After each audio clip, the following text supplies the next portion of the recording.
Assalamualaikum warahmatullahi wabarakatuh. Selamat siang semuanya. Sebelumnya perkenalkan, nama saya Nia Kurniasi dari kelas 11 jurusan OTKP atau Administrasi Perkantoran. Pada kesempatan kali ini kita bakalan berbincang-bincang sebentar dengan Pak Danang dari Universitas Prasetya Mulia. Sebelumnya mari kita sapa terlebih dahulu beliau. Oke, selamat siang. Untuk sebelumnya, kita mulai ke pertanyaan pertama ya teman-teman. Untuk Universitas Prasetya sendiri kan emang dari SMK Cijelang, saya pribadi baru ngedengar kemarin pas kita udah ikut di tim Komdep. Bisa Bapak jelaskan apa itu Universitas Prasetya Mulia? Oke, saya buka masker ya. Ya. Jadi Universitas Prasetya Mulia itu salah satu universitas yang cukup top ya. Jadi untuk yang berkaitan dengan kewirausahaan. Prasetya Mulia sendiri berdiri dari tahun 82. Saat ini kita punya program S1, S2, dan S3. Untuk S1-nya sendiri kita punya kurang lebih kita punya 2 fakultas, kita punya sekolah bisnis dan ekonomi, kita punya sekolah untuk applied STEM. Untuk sekolah bisnis dan ekonominya ada S1 bisnis, S1 branding, finance, accounting, event, hospitality, international business law, dan sekarang kita akan tambah dengan, kita juga punya untuk English class-nya, untuk business economics. Dan sekarang kita akan masuk ke S1 Financial Technology. Nah, untuk sekolah applied STEM-nya sendiri itu ada Business Mathematics, Computer System Engineering, Renewable Energy, Food Business Technology, Product Design, dan sekarang terakhir adalah Digital Business and Technology sesuai dengan kondisi sekarang ya. Jadi sekarang serba digital, kita juga mengikuti perkembangan zaman itu. Berarti cukup lengkap banget ya jurusan di Universitas Prasetya. Cukup lengkap banget ya. Berarti kan saya sendiri kenal Universitas Prasetya ini pas saya udah ikut tim Komdep. Nah, di universitas ini sendiri apa sih program-program yang mirip Komdep atau hanya Komdep saja yang dilaksanakan gitu?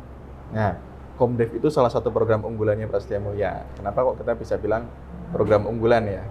Di Komdep sendiri, ini saya jelaskan sedikit bahwa mahasiswa semester 5 ke 6, artinya tingkat ketiga, dia diminta untuk turun, terjun ke lapangan untuk melihat Indonesia. Melihat bahwa Indonesia itu beragam. Nah, mereka, kalau sekarang pandemi ya, jadi kegiatannya lebih banyak di online kan. Kalau tidak ada pandemi, mereka diminta untuk selama 1 bulan live in di lokasi mereka. Kita kerjasama biasanya dengan UKM, tapi 2 tahun terakhir ini kita tambah dengan SMK, karena SMK juga punya program Sekolah Pencetak Wirausaha, artinya kita juga perlu mempercepat ya penumbuhan wirausaha baru, tapi berbasis dari SMK, karena SMK punya potensi keunggulan bahwa teman-teman dari SMK itu punya skills loh gitu. Nah, skills itu dimanfaatkan untuk menciptakan satu peluang baru. Jadi mereka juga dipersiapkan. Nah, tapi bagaimana mereka belajar? Nah, kita bantu melalui Komdep ini. Mereka belajar dari awal bagaimana penciptaan produk sampai memasuki market, terutama bagaimana menciptakan produk yang fit dengan market ya. Itu adalah hal yang cukup menantang. Nah, kalau di UKM kita coba mengakselerasi, dimulai dari pemetaan masalahnya dulu. Dia apa yang menjadi masalah dan kemudian akan diselesaikan bersama-sama dengan mahasiswa. Kolaborasi antara mahasiswa dengan mitra. Mitra ini bisa SMK dan UMKM. Kalau di tim Komdep kan kami dari SMK ada jurusan TKJ, jurusan AKL, jurusan OTKP. Apakah di tim Komdep dari mahasiswa sendiri itu setiap jurusan dipilih beberapa orang jadi satu kelompok, atau fokus satu fakultas itu jadi satu kelompok? Nah, kita karena tadi ya tujuannya untuk mengenalkan Indonesia, mengenalkan keberagaman. di tim Komdev sendiri juga sama. Kita berkolaborasi. Jadi kolaborasi antara mahasiswa dari Sekolah Bisnis dan Ekonomi dengan mahasiswa dari Sekolah Applied STEM.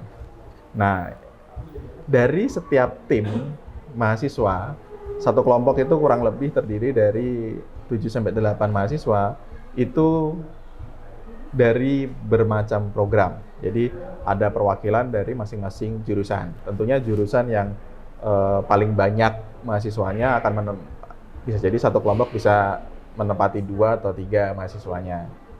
Tapi yang pasti prinsip kolaborasi itu tetap kita bawa. Jadi kita juga melakukan kolaborasi di sana. Jadi nggak cuma timnya di SMK saja yang berkolaborasi, tapi juga mahasiswanya berkolaborasi. Oh, begitu. Berarti kita dari SMK, dari setiap jurusan kan beradaptasi, otomatis juga dari mahasiswa begitu ya Pak? Ya, mahasiswa juga sama. Mereka punya persiapan dulu, mereka saling mengenalkan diri atau saling mengenal satu sama yang lainnya, baru mereka akan terjun di Komdev. Jadi mereka sudah dipersiapkan lah sebelum, kalau mungkin teman-teman relatively belum saling mengenal, tapi kalau di mahasiswa mungkin punya kesempatan untuk lebih kenal duluan, dibandingkan entah dengan organisasi yang sebelumnya atau kegiatan-kegiatan sebelumnya. Oh, begitu. Kalau kan sekolah SMK itu banyak ya, sistem pemilihannya itu kayak gimana sih Pak?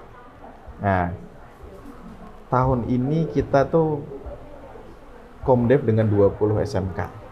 20 SMK ini kita prioritaskan dulu yang ada di lingkaran wilayah Jawa Barat. Karena selama ini kita area kerjanya ada di Jawa Barat. Tapi kita coba mulai tahun ini beranikan diri nih. Kalau kepala sekolahnya support, wilayahnya aksesibel, kita akan coba. Maka di tahun ini kita bisa sampai di Pangandaran, kita bisa sampai di Jepara, Jawa Tengah, bahkan kita sampai di Kalimantan Selatan. Begitu. Kalau misalkan Komdev ini kan kontraknya berarti 6 bulan ya Pak. Kalau komunikasi antara tim Komdev dari SMK sama dari universitas sendiri, kalau misalkan 6 bulan itu udah selesai, kita masih bisa komunikasi, tanya-tanya soal itu, atau udah gak bisa lagi? Sangat bisa. Jadi kita mengencourage tim mahasiswa, tim siswa itu untuk tetap menjaga komunikasinya. Barangkali suatu saat mereka saling membutuhkan. Jadi walaupun program ini selesai, terus teman-teman dari SMK mau ada pertanyaan, itu bisa melalui mahasiswanya. Kalau tidak, bisa melalui guru. Di kami juga ada timnya, jadi guru bisa menyampaikan ke tim kami atau melalui kepala sekolah. Karena memang yang kita program ini kita berikan privilege, terutama untuk kepala sekolah yang memang sudah dilatih di Prasetya Mulia. Nah, jadi akses itu akan selalu ada, akses itu selalu terbuka. Jadi nggak usah khawatir, wah nanti jadi putus hubungan, kita jadi nggak bisa tanya-tanya lagi, nggak. Itu tetap bisa dilakukan. Kan kalau di SMK Cijulang sendiri kan kita punya brand Mazara. Terus kita juga sekarang lebih fokus ke pakaian kayak kaos gitu. Boleh tahu nggak sih Pak, kalau di sekolah lain itu Komdevnya kayak produk yang dijual itu kayak apa aja, terus melihat dari segi mananya aja? Oke. Nah, sekolah lain atau di SMK ini kita mengencourage untuk buat produk yang memang sudah diunggulkan. Tapi mungkin ada beberapa penyempurnaan ya. Ada yang memang produknya berupa makanan. Terus ada juga yang berupa perbengkelan. Nah, bagaimana kita pada intinya adalah produk yang dibuat itu bagaimana dibuat supaya fit dengan marketnya. Jadi mau produknya makanan, mau buatnya pakaian, bengkel, semuanya harus sesuai dengan apa yang dibutuhkan oleh market. Nah, itu yang coba kita sharingkan dengan teman-teman di SMK. SMK bisa kok bikin produk juga. Nah, tinggal sekarang produk yang dibuat itu bagaimana kita fitkan dengan kebutuhan pasar. Oh, jadi setiap tempat pasti tergantung sekolahnya masing-masing juga ya? Ya, tergantung dengan keahlian dari sekolah masing-masing. Iya. Kan kalau misalkan kita udah berarti universitas itu udah beberapa kali ya bikin kegiatan Komdev gitu kan. Nah, boleh dikasih tahu gak sih yang Komdev kalau Komdev udah ada yang berjalan di tahun sebelumnya itu ada yang udah mencapai target atau belum? Nah, kalau di SMK mungkin kita baru 2 tahun ya. 2 tahun ini mungkin belum cukup data yang dikumpulkan. Apalagi karena memang ada rotasi, jadi kita perlu penambahan data ulang. Seperti apa sih model pengembangan kewirausahaan di SMK? Kalau di UKM yang menjadi model success story cukup lumayan.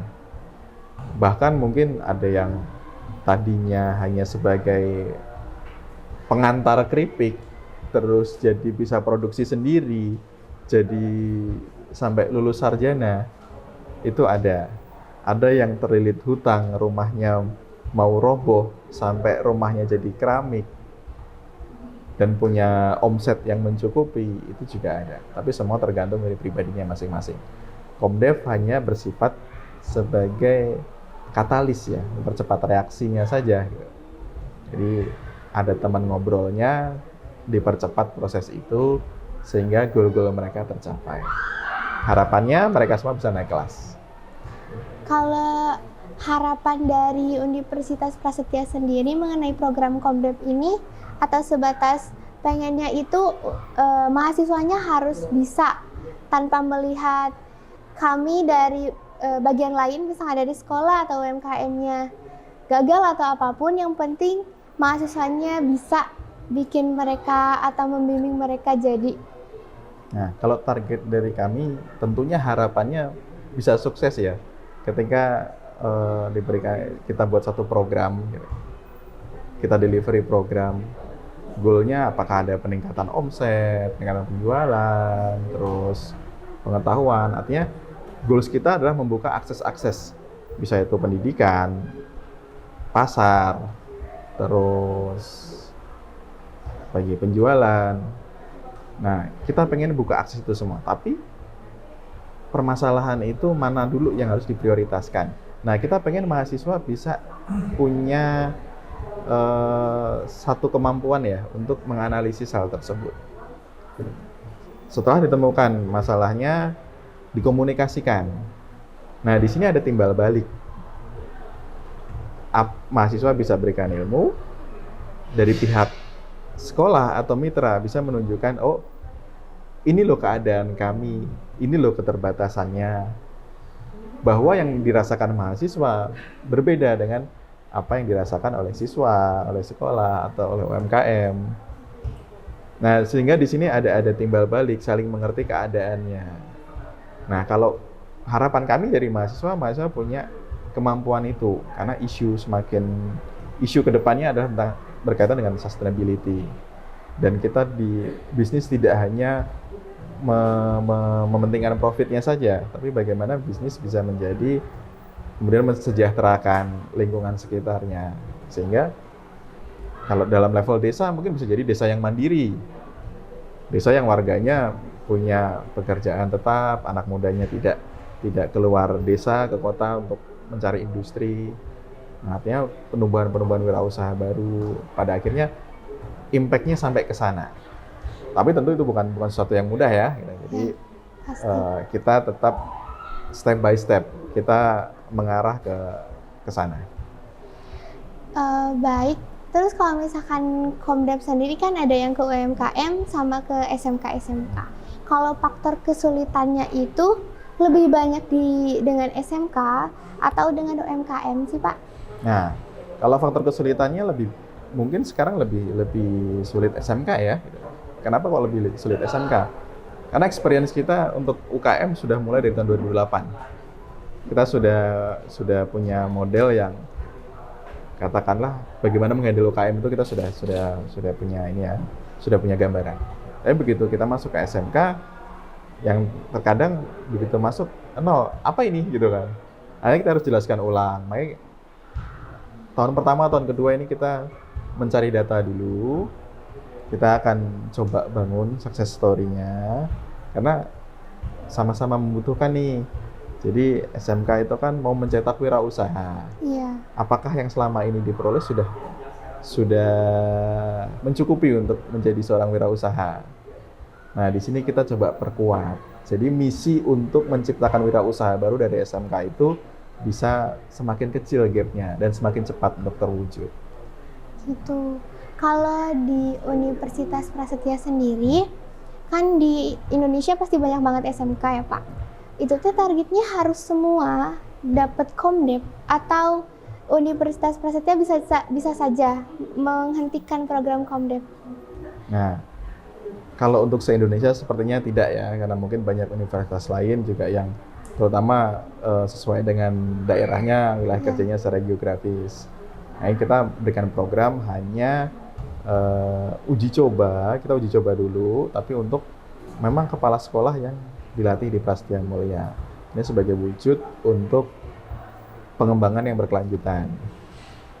Nah, apakah Prasetya Mulia bisa memutuskan, udah deh, program Komdefnya berhenti, pindah?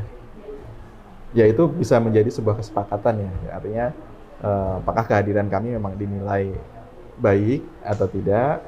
Kalau memang tidak dan ternyata justru Komdef ini nyusahin, nah itu kita bisa sama-sama untuk hentikan program, kita sama-sama evaluasi. Nah, tapi sekarang stepnya adalah kita masih mengumpulkan data dulu. Tapi sebelumnya udah pernah ada masalah kayak gitu atau hanya sebatas masalah kecil yang bisa diperbaiki gitu Pak? Umumnya sih masalah ya paling banyak memang di komunikasi ya. Jadi sebenarnya asalkan komunikasinya intens, sejauh ini sih hampir semua bisa selesai ya. Oh, baik. Mungkin itu aja yang bisa ditanyakan untuk kesempatan kali ini. Terima kasih atas jawabannya yang sangat luar biasa Bapak. Maaf mengganggu waktunya. Oke teman-teman, mungkin itu saja untuk kesempatan kali ini. Mohon maaf apabila ada kesalahan. Wassalamualaikum warahmatullahi wabarakatuh.